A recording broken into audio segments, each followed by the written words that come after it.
प्रथम शैलपुत्री च द्वितीयं ब्रह्मचारिणी तृतीय चंद्रघंटेति कुष्मांडेति चतुर्थकम पंचम स्कंदमातेति षष्ठम कात्यायनीति च सप्तम कालरात्रिति महागौरीति चाष्टमम नवम सिद्धिदात्री च नवदुर्गा प्रकृतिता उक्तान्येतानि नामानि ब्रह्मणैव महात्मना। नमस्कार, आपका स्वागत है टीएनपी एक्सप्लोर पर और मैं हूं आपके साथ शालू सिंह और आप देख रहे हैं डेली बज़। जो मैंने अभी बोला उसका अर्थ भी हम आपको समझा देते हैं।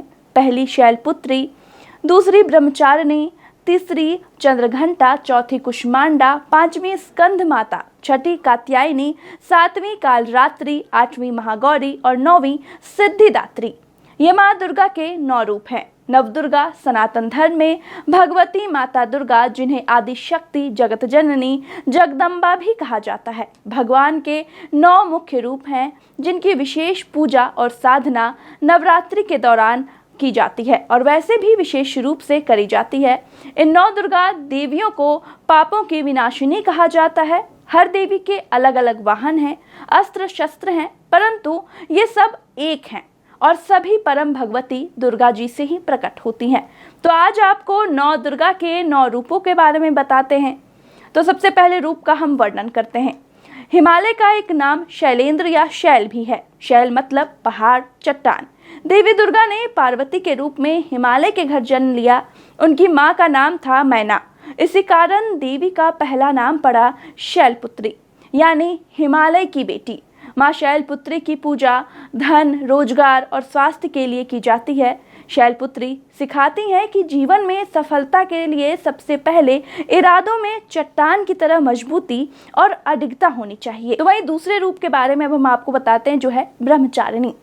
ब्रह्मचारिणी का अर्थ है जो ब्रह्मा के द्वारा बताए गए आचरण पर चले, जो ब्रह्म की प्राप्ति कराती हो, जो हमेशा संयम और नियम से रहे। जीवन में सफलता के लिए सिद्धांत और नियमों पर चलने की बहुत आवश्यकता होती है। इसके बिना कोई मंजिल नहीं पाई जा सकती। अनुशासन सबसे ज्यादा जरूरी है। ब्रह्मचारिणी की पूजा पराशक्तियों को पाने के लिए की जाती है। इनकी पूजा से कई सिद्धियां मिलती हैं। तो वही अब हम आपको देवी के तीसरे रूप के बारे में बताते हैं, जिसके माथे पर घंटे के आकार का चंद्रमा है, इसलिए इनका नाम चंद्रघंटा है। ये देवी संतुष्टि की देवी मानी जाती हैं। जीवन में सफलता के साथ शांति का अनुभव तब तक नहीं हो सकता है जब तक कि मन में संतुष्टि का भाव न हो। आत्म कल्याण और शांति की तलाश जिसे हो, उसे माँ चंद्रघंटा की आराधना करनी चाहिए। वहीं अब हम आपको दूसरे रूप के बारे में बताते हैं, कुष्मांडा। कुष्मांडा देवी का चौथा स्वरूप है। ग्रंथों के अनुसार इन्हीं देवी की मंद मुस्कान से अंड यानी ब्रह्मांड की रचना हुई थी। इसी कारण इनका नाम कुष्मांडा पड़ा। ये देवी भय दूर करती हैं। भय यानी डर की सफलता की राह में सबसे बड़ी मुश्किल होती है, जिसे जीवन में सभी तरह के भय से मुक्ति होकर सुख से जीवन बिताना हो, उसे देवी कुष्मांडा की पूजा करनी चाहिए। भगवान शिव और पार्वती के पहले पुत्र हैं कार्तिकेय। उनका ही एक नाम है स्कंद। कार्तिकेय यानी स्कंद की माता होने के कारण देवी के 5वें रूप का नाम स्कंद माता है। उसके अलावा ये शक्ति की भी दाता हैं। सफलता के लिए शक्ति का संचय और सृजन की क्षमता दोनों का होना जरूरी है। माता का ये रूप यही सिखाता है और प्रदान भी करता है। कात्यायनी ऋषि कात्यायन की पुत्री हैं। कात्यायन ऋषि ने देवी दुर्गा की बहुत तपस्या की और जब दुर्गा प्रसन्न हुई तो ऋषि ने वरदान में मांग लिया कि देवी दुर्गा उनके घर पुत्री के रूप में जन्म ले। कात्यायन की बेटी होने के कारण ही नाम पड़ा कात्यायनी। ये स्वास्थ्य की देवी हैं। रोग और कमजोर शरीर के साथ सभी सफलता हासिल नहीं की जा सकती। मंजिल पाने के लिए शरीर का निरोगी रहना जरूरी है। जिन्हें भी रोग, शोक, संताप से मुक्ति चाहिए, उन्हें देवी कात्यायनी को मानना चाहिए। काल यानी समय और रात्रि मतलब रात। जो सिद्धियां रात के समय साधना से मिलती है, उन सब सिद्धियों को देने वाली माता कालरात्रि हैं। अलौकिक शक्तियों, तंत्र सिद्धि, मंत्र सिद्धि के लिए इन देवी की उपासना की जाती है। ये रूप सिखाता है कि सफलता के लिए दिन रात के भेद को भुला दीजिए।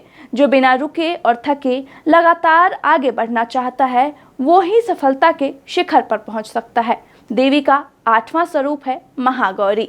गौरी यानी पार्वती, महागौरी यानी पार्वती का सबसे उत्कृष्ट स्वरूप। अपने पाप कर्मों के काले आवरण से मुक्ति पाने और आत्मा को फिर से पवित्र और स्वच्छ बनाने के लिए महागौरी की पूजा और तप किया जाता है। ये चरित्र की पवित्रता की प्रतीक देवी है। सफलता अगर कलंकित चरित्र के साथ मिलती है तो वो किसी काम की नहीं। चरित्र उज्जवल हो तो ही सफलता का सुख मिलता है। ये देवी सारी सिद्धियों का मूल यानी ओरिजिन है।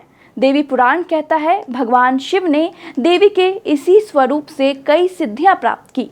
शिव के अर्धनारीश्वर स्वरूप में जो आदि देवी हैं वो ये सिद्धिदात्री माता ही हैं। इस तरह की सफलता के लिए इन देवी की आराधना की जाती है। सिद्धि के अर्थ हैं कुशलता, कार्य में कुशलता और सलीका हो तो सफलता आसान हो जाती है। तो आज के डेली बज़ में इतना ही और आप लोगों को नवरात्रि की बहुत बहुत शुभकामनाएं और ऐसे ही और वीडियो के लिए देखते रहें TNP एक्सप्लोर के वीडियोस।